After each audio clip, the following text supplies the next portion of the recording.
Coming up next is the representative number District 77 race between Representative Fred Allen, the incumbent, and Grant Smith, his challenger. And we're going to have questions asked by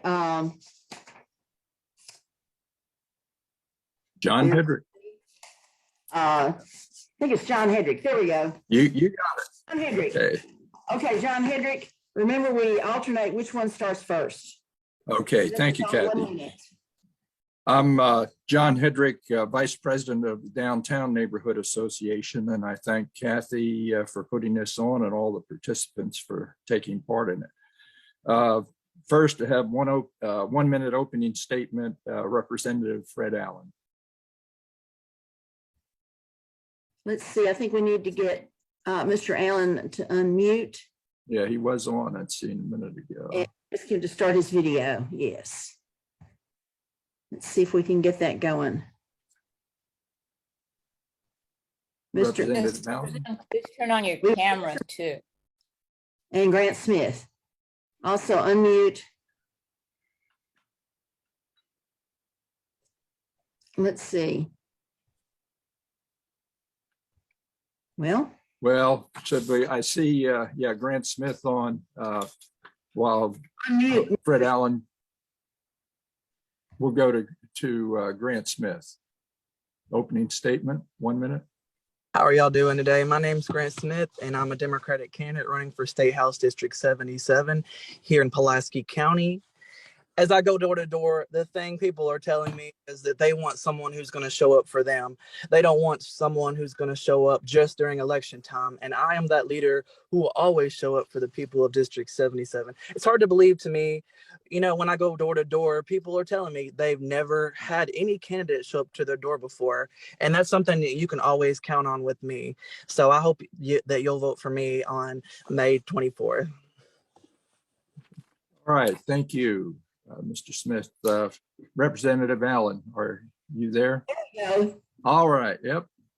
Can you hear me? Allen. Yes, thank you so Yes. much. Now we have you. Go ahead. Yeah. 1 minute opening statement, please. First of all, I want to say, indeed, it's a high honor and a privilege for me to participate in this forum today. I'm thankful for the committee that put it on. And I want you all to know that my name is Fred Allen. I'm running for State Representative District 77. And first of all, I want you to know that I'm a native of Little Rock, graduated from the public school system. I have a family. I'm a deacon in my church. And I've been in the General Assembly now for 12 years. And I'm the only candidate in the race with legislative experience. And I don't know what doors my opponent been knocking on, but we've been knocking on doors too. And the doors that we've been knocking on, the people saying that they're happy and pleased with the work that we're doing out there in the community. So I would ask you all to examine my credentials, and I would ask the people of District 77 to give me another opportunity to serve them. I'm the only candidate in the race with legislative experience. I'm the only candidate in the race that has served in the General Assembly. I'm the only candidate in the race that has written and passed bills. So, Mr. Allen, excuse me, your time is up. Thank you. All right, go to the first question to Representative Allen. Government faces rising costs due to disasters. We've had the pandemic. There continues to be tornadoes, flooding, drought, wildfires. What would you do to improve disaster preparation by our officials? well, if you look at my record, back about 4 years ago, I passed a disaster bill in case there was an earthquake in the state of Arkansas. It outlines some of the things that we need to do because we are near the New Madrid Fault. If you look at the disasters that's happening in our country today, these disasters are disasters that we never faced before. So what we have to do is come up with a strategic plan on how we are going to address those issues. Now, when it comes to COVID, this is an invisible disease that we've never been faced before in our life. So what we got to do, we have to rely on science, and we also have to follow the guidelines of the CDC to make sure that we protect our people. All right, thank you, Representative Allen. Grant Smith. Yes, sir. It's good to be with y'all today. As you were pertaining to the pandemic and everything, Mr. Allen is completely correct. We must all do our part, must mask up and get vaccinated to protect those around us. You know, we know what's ahead in the future, but if a pandemic is to come in the near future, which it very well could, with all the different variants that are coming about, we just have to continue doing our part. And then, of course, we have the climate change that's going on in our state. We're seeing floods here in Arkansas. Crops are dying from drought. We have to do what it takes to protect the future for our children, our grandchildren, and we have to fight climate change. And there's so many different issues that we are facing today, but we must address all of the issues that we have here and the ones that are to come in our future, because we know it's coming.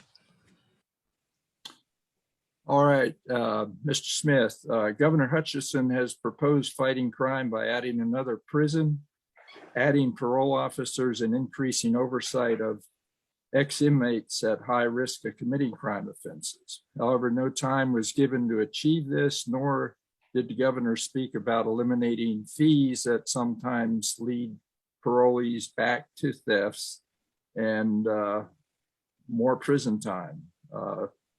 There was no plan for adding education or jobs. What do you propose to remedy high crime rates in our community? Well, first of all, in order to be able to fight the crime that we are facing today, we have to have the right people at the table. Adding a new prison when we could have used our budget surplus to improve education and so many other important things, but our legislators used our surplus in the budget to create a brand new prison in Northwest Arkansas. And a lot of these people that are imprisoned are with minor crimes. We have the 4th highest incarceration rate in the United States here in Arkansas, if y'all didn't know that. And a lot of those people are in prison, like I said, for small offenses like marijuana. And the thing we can do to improve the situation, it's not about adding more police.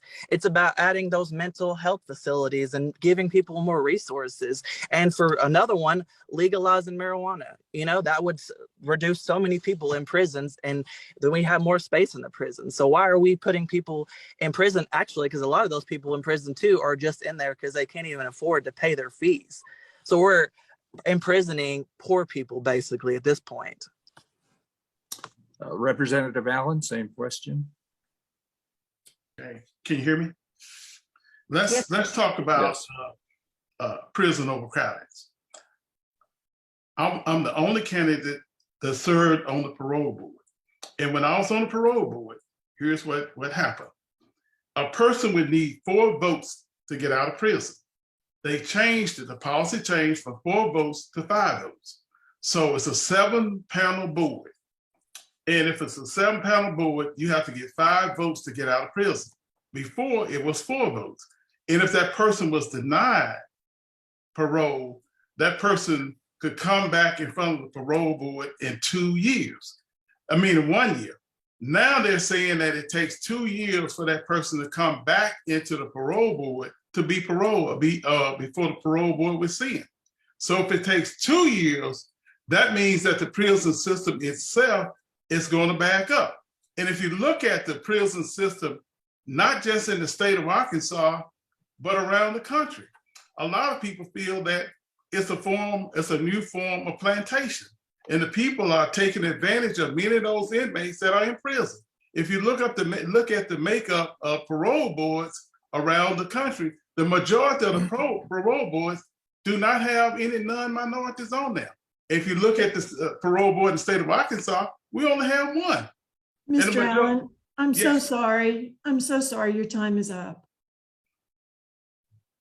How much time? Right, Representative Allen, next question. What is your position on the 3 amendments to the state constitution that were discussed earlier by Jay Barth, the constitutional amendment and ballot initiative reform, the amendment allowing the legislature to call itself into session? Can we take one at a time? Let's go with that. Yeah, titled Religious Freedom Amendment. Yeah, go ahead if you need help. If you look at the one that was passed, so legislators could call a session, a lot of this was politics. And what I mean by this, some of my colleagues were upset because they felt that the governor had too much power. So what they wanted to do, they wanted to take it up on themselves to have the power and the ability to call a special session. And if they call a special session, they want to control what's on the agenda and what should not be on the agenda. So that's how that amendment came about. And these other two amendments, I have not had a deep dive and had an opportunity to truly study those amendments. I don't want to make a commitment one way or the other until I fully understand what those amendments are. And I will have to do my own research. And if you know, those amendments are not going to be on the ballot until November. So this election that I'm in is going to be held in May. So that'll give me an opportunity to study those amendments. Did you vote for advancing them? I can't recall how I voted. Okay. I could tell you on the one for the prison system, I voted against the bill to build more prisons. I know that for a fact because I had a big debate about that. So that deal I did vote against. All right, thank you. Grant, you want the same question on the amendments? Yes, sir. On the amendment about creating the 60% vote threshold, I think that's absolutely terrible idea considering Arkansas voters were in fact the ones who raised our minimum wage to where it is today. And I believe it still needs to be higher because people are barely making it from paycheck to paycheck, including myself, who understands the daily struggles that we all face, as well as they also passed medical marijuana here in Arkansas, which has benefited a lot of people. But unfortunately, still people are getting rich off of a plant whenever, and then there's still people going to prison and have been in prison for that very same thing. So I am completely against raising the vote threshold to 60% on the ballot initiative. And the allowing the legislature to call itself into session? On that one in particular, I mean, I think it all depends on the situation, to be honest, because, you know, like Mr. Allen said, people are just calling themselves into session over partisan politics, basically, at that point. So I think there should definitely be a limit on it. But let me do a little more research on that specific topic, and I will get back with y'all with things. And the last one, the one titled the Arkansas Religious Freedom Amendment. I think that there needs to be a separation of church and state. I think that we have things the way they are here in our state, as many religious people as we have, but not everybody has a religion here in Arkansas, and we need to respect everybody regardless of their differences. Mr. We Smith, can't. excuse Yes. me, your time is up. Okay. Thank you. Okay, thank you all. I'd like to ask each candidate the question about abolishing the state income tax. We actually have candidates for governor saying they want to do that. What's your position if that becomes a bill in the legislature? Who are you directing the question to? To you, Mr. Allen, and then to your Mr. Smith. Sure. There are several states that have abolished state income tax. In the state of Arkansas, we have what you call a balanced budget. And anytime you cut taxes in the state of Arkansas, somewhere you're going to have to cut services. So most of the services that are cut are services that are going to serve poor people. So right now, without knowing what services are going to be cut and not knowing what they're going to do if we abolish state income tax, my position right now is that I would probably not support cutting state income tax at this time without a plan. Well, I hope you stick to your guns. But the state income tax provides 50% of everything we spend in Arkansas. Mr. Smith, what's your position? I do not think that we should be doing that. I do not think we should be abolishing the income taxes. Several states have done it, actually, and it's been a disastrous effect to all the different states that have done it. I think that our legislator, I don't know if you know it or not, but a lot of people don't know it, but they did a tax cut for the rich. Meanwhile, the majority of Arkansas is working class people. So I don't think that abolishing the income tax is going to help anybody. It's going to cut those programs, like Mr. Allen said, that people need. And we barely have the help we need as it is. And Thank my Mr. question, Mr. Smith, 1 minute to wrap up. No, Mr. Muse had a question. Let's make it quick, Ron. Do either or both of the candidates have some statistics on recidivism in the prisons? I don't know, but I do know one thing. When you look at recidivism, it's very high with minority prisons. It becomes a revolving door. And the reason why it becomes a revolving door, because when those individuals get out of prison, he or she does not have any job, doesn't have job training. And if you check the box, you're not going to get a job. So what do? They go back to doing what they were doing before they went into the prison system. So I know it's very high among our people, but there's a reason why it's high. Mr. Smith? Yes, I'm sorry. What was the question? The word exactly that you were meaning? Do you have any statistics on the recidivism in prisons, in our prison system? What's the define recidivism? I can't say the word. I'm so sorry. Where people continue to commit crime after being released. Very well, it could happen because our prisons are not designed to help people like they should be. People don't get the help they need. That's why more people need to have more resources and get mental health help and rehab, other than just being imprisoned and then just come back out just to get back in prison again, potentially.